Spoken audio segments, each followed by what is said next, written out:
Bonjour et bienvenue pour cette toute petite vidéo de présentation et de prise en main du logiciel EasyMill.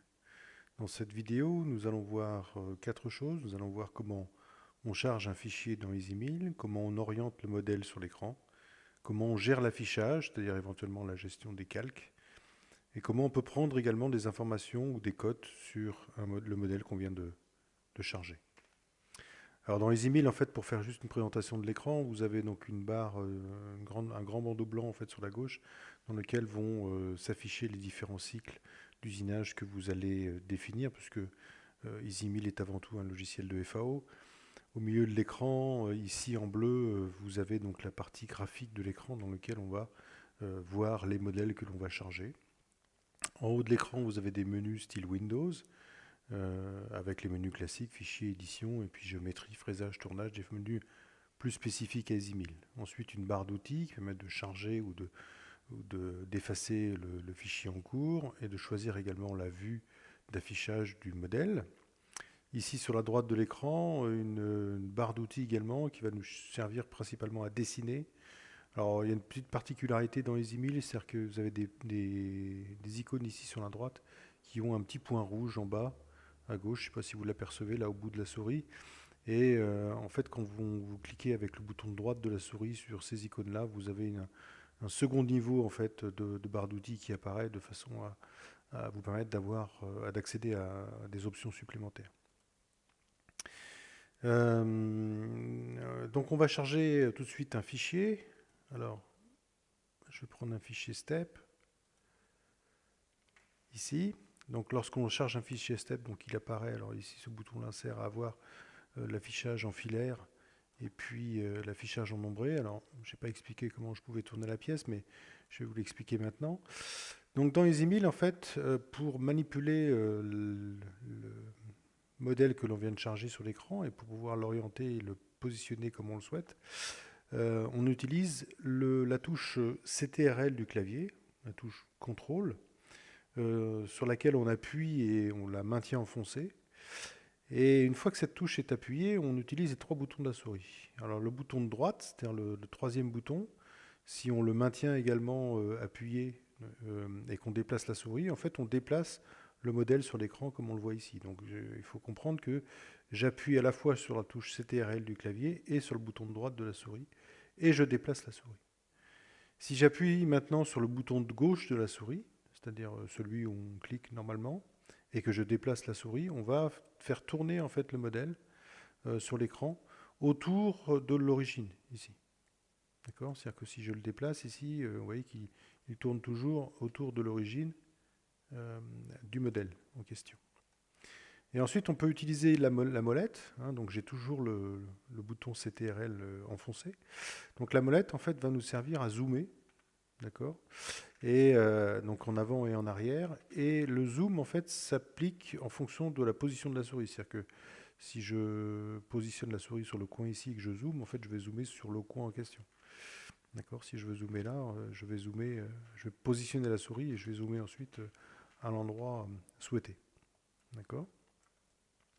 Donc ce sont vraiment les fonctions qu'on utilise le plus dans EasyMill, c'est-à-dire cette touche CTRL enfoncée et ces trois boutons de la souris, parce que c'est assez pratique en fait pour orienter le modèle comme on le souhaite. Et c'est au quotidien vraiment les boutons qu'on utilise le plus pour s'enquérir en fait ou comprendre comment est orientée la pièce sur l'écran. Alors, c'est très pratique, mais par contre, c'est pas précis du tout. C'est-à-dire que vous aurez du mal à orienter le modèle exactement dans la vue de face. Donc là, j'y suis arrivé à peu près, mais le trait en bas n'est pas horizontal. Donc avoir la vue de droite et la vue de gauche comme ça, c'est compliqué. C'est pour ça qu'on a rajouté donc les boutons qu'on voit ici, qui vous permettent d'orienter le modèle dans des vues prédéfinies. Donc la vue XY, en fait, c'est la vue de dessus, celle que vous auriez sur votre fraiseuse si vous regardiez votre pièce par le haut. Ensuite, on a la vue de tournage qui correspond à la vue XZ, celle que vous auriez sur votre tour si vous le regardiez sur le côté, avec l'axe Z en fait qui est horizontal et l'axe X vertical. Et puis on a choisi donc d'autres vues XZ, moins ZX, ZY, moins ZY, donc de façon à avoir la vue de droite, la vue de gauche, la vue de face, la vue de côté, etc. On a également une vue ISO qui est de 3/4, on va dire, qui permet donc d'avoir une représentation en 3/4 de la pièce sans effort et de manière prédéterminée. Alors ces vues en fait qui sont affichées ici avec un raccourci, il y a un icône également sur la gauche qui est enfin, l'icône de recadrement, c'est-à-dire qu'on va prendre la pièce et puis donc la cadrer dans la fenêtre graphique. Vous avez également un zoom donc qui n'est pas à la molette celui-là, c'est-à-dire qu'un zoom sur une région. Lorsque je clique ici, je vais pouvoir définir un cadre avec 2 clics souris et puis donc voir en gros, enfin en zoom, la partie que je viens de sélectionner. Vous avez le zoom avec un moins à l'intérieur, ce qui est un zoom arrière, donc qui permet de reculer en fait dans la vue. Donc on a vu à peu près toutes même l'intégralité en fait des boutons qui permettent d'orienter la pièce ici. On retrouve ces boutons dans le menu affichage, hein, où on a zoom avant, zoom arrière, plein écran, donc qui correspond au recadre, vue de face, dessus, dessous, gauche, droite, vue ISO, donc ça correspond au bouton qu'on vient de voir. Après, vous avez un menu en fait, auquel vous pouvez accéder ici qui permet d'orienter la pièce donc en tournant soit autour des axes écran, c'est-à-dire l'axe écran, contrairement à l'axe du modèle ici, l'axe écran X est toujours horizontal, Y vertical. Donc si je tourne autour de X, en fait, je vais tourner la pièce un petit peu comme si j'étais face à un tour, quoi, hein, d'accord, avec le X horizontal. Si je tourne autour de Y, c'est le Y vertical, donc je vais tourner autour de la pièce comme ça. Donc là, je le fais à la souris en déplaçant la molette. Ici, vous pouvez également utiliser la molette ou rentrer une valeur en fait dans la case pour avoir un angle précis d'orientation. Donc ici, on va tourner donc autour de X, Y, Z écran. Donc Z, c'est le perpendiculaire à l'écran, hein. Donc si je tourne ici, je tourne perpendiculairement à l'écran. Donc vous pouvez choisir en fait dans cette fenêtre 2 axes de rotation. Vous pouvez soit tourner autour des axes écran, soit autour du référentiel. Donc là, maintenant j'ai choisi autour du référentiel. Donc si je tourne autour de X, ce sera le X qui est affiché ici en rouge. Donc ici, vous voyez que le X ne bouge pas et qu'on tourne autour.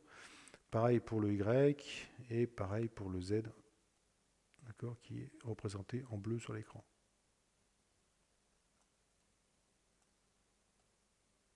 D'accord. Donc voilà, on a également un facteur d'échelle en fait, qui permet de zoomer depuis la fenêtre si jamais on le souhaite. Donc on va dire qu'orientation vue, c'est une fonction qui permet donc d'avoir une orientation un peu plus précise, éventuellement sur une face qui ne serait pas déjà prédéfinie par les vues de face, de dessus, dessous, gauche ou droite. Après, vous pouvez aussi sauver en fait dans EasyMill une vue particulière en lui donnant un nom. Donc là, on va l'appeler Toto ou vue 3/4 ou vue perspective, j'en sais rien.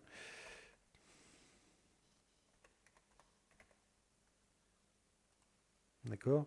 Sachant que vous pourriez éventuellement, donc plus tard, voilà, rappeler la vue en perspective que vous aviez précédemment stockée. Vous pouvez également la détruire dans le menu, détruire vue perspective. Et puis vous pouvez également changer le centre de rotation en fait de la pièce. On a vu que par défaut, en fait, le centre de rotation, lorsqu'on faisait tourner le modèle, il tournait autour de l'origine du modèle. Vous avez 4 options en fait, hein. Vous pouvez donc tourner autour de l'origine active, ce qui est le choix par défaut. Vous pouvez tourner autour du centre écran.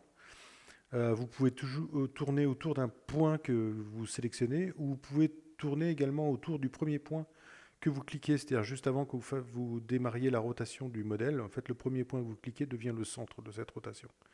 Donc, je vais juste vous montrer en fait comment fonctionnent ces différents choix. Donc, origine active, on l'a vu, c'était l'origine par défaut. Si je prends centre écran, alors centre écran, il va falloir que je déplace en fait le modèle ici. Et si je tourne, en fait, on voit, enfin, c'est difficile de s'en apercevoir, mais là, on ne tourne plus autour de l'origine du modèle, on tourne autour d'un point qui serait au milieu de l'écran. D'accord. C'est sûr que si je replace l'origine au centre de l'écran, quasiment la différence, elle n'est pas notable. Par contre, si je fais, effectivement, je me déplace, là, on voit que le centre de rotation est pas le même.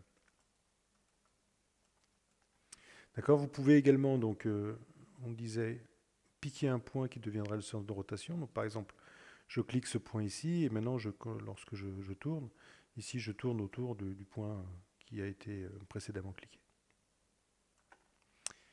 Et puis, si je prends le dernier cas de figure, autour du premier point cliqué, donc lorsque je définis une rotation,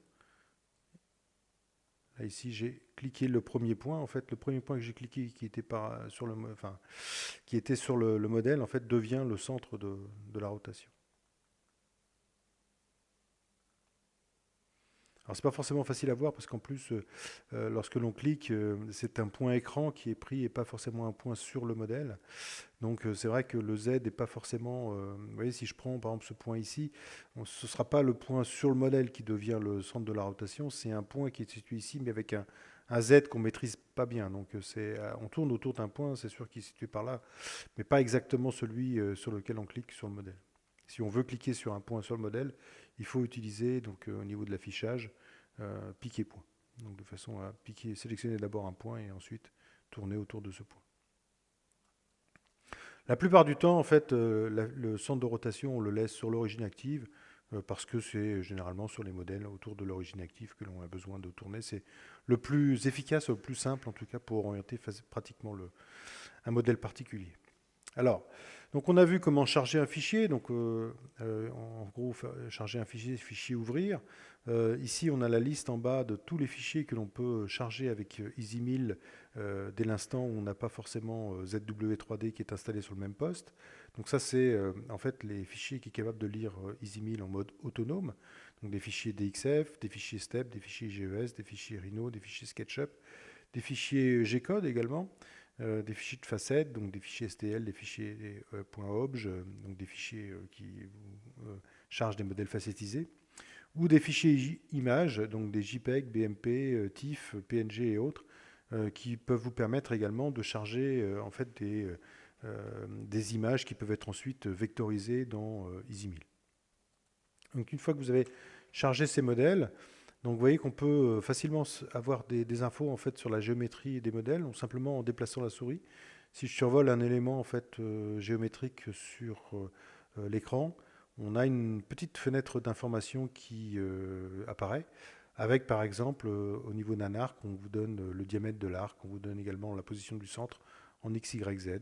Si on a un segment, on va vous donner la position du point de départ et la longueur du segment. Si vous avez une spline, voilà, on a une ici, on va vous donner également le point de départ et puis le rayon de courbure à l'endroit où vous êtes avec votre souris et le nombre de pôles que comporte cette spline. Donc c'est des informations qui peuvent éventuellement vous être utiles. Alors c'est surtout en fait, les arcs de cercle et le rayon qui peuvent être utiles dans la mesure où avec EasyMill on est censé souvent donc usiner. Donc de savoir qu'ici on a un rayon de 5 par exemple, un diamètre 10, un rayon de 5, ça peut être intéressant pour choisir l'outil qu'on va choisir justement pour l'usinage de cette pièce. Alors au-delà des informations qui apparaissent donc, lors du survol, on peut également avoir des mesures, enfin prendre des mesures en fait sur la pièce entre deux points par exemple. Donc si je clique entre ici et là, je vais pouvoir avoir l'information donc entre les deux points cliqués, la distance notamment en 3D, entre ces deux points de 157,291. Mais on a également les informations en fait de distance entre ces deux points projetées sur l'axe des X, l'axe des Y ou l'axe des Z. D'accord. Et on peut également avoir, lorsqu'on a lorsqu'on souhaite une information en fait d'un passage minimum, c'est-à-dire par exemple si on a un premier cercle ici et un deuxième cercle là, et on ne va pas les faire tangent, justement, c'est le but. Donc si je mesure en fait entre ce cercle-là et ce cercle-là, ici j'ai l'information au point mini, c'est-à-dire que j'ai la distance minimum entre les deux cercles. C'est-à-dire qu'en gros, c'est pas cette distance-là qui m'est retournée, c'est la distance minimum, donc ici, qui est pareil, l'objectif est de savoir quel outil on peut utiliser pour passer entre ces deux formes, par exemple.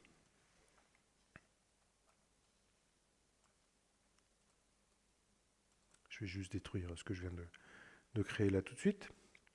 Bien, donc on a vu comment on pouvait charger donc, un fichier dans EasyMill, on a vu comment on pouvait orienter le modèle sur l'écran, on a vu comment on pouvait prendre des informations sur les codes et les modèles. Sur certains fichiers que vous allez charger, donc, il y aura éventuellement des calques c'est-à-dire ce qu'on appelle des layers ou des calques qui seront éventuellement invisibles ou visibles. Dans EasyMill, en fait, ces calques sont repris sur l'onglet qui est ici en bas à droite et qui vous donne accès en fait aux calques. Là, on retrouve les 6 calques qui sont définis par défaut dans EasyMill, mais si vous importez un fichier, il est probable en fait que ça crée les calques équivalents dans EasyMill. Et cette case ici vous permet d'afficher ou de désafficher les calques en question sur l'écran.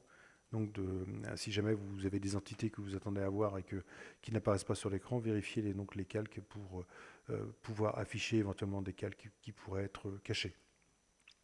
J'espère que cette vidéo vous a plu et que cette prise en main vous aura donné le goût de vous pencher un peu plus sur les fonctionnalités d'EasyMill et de poursuivre avec l'apprentissage du logiciel. À bientôt!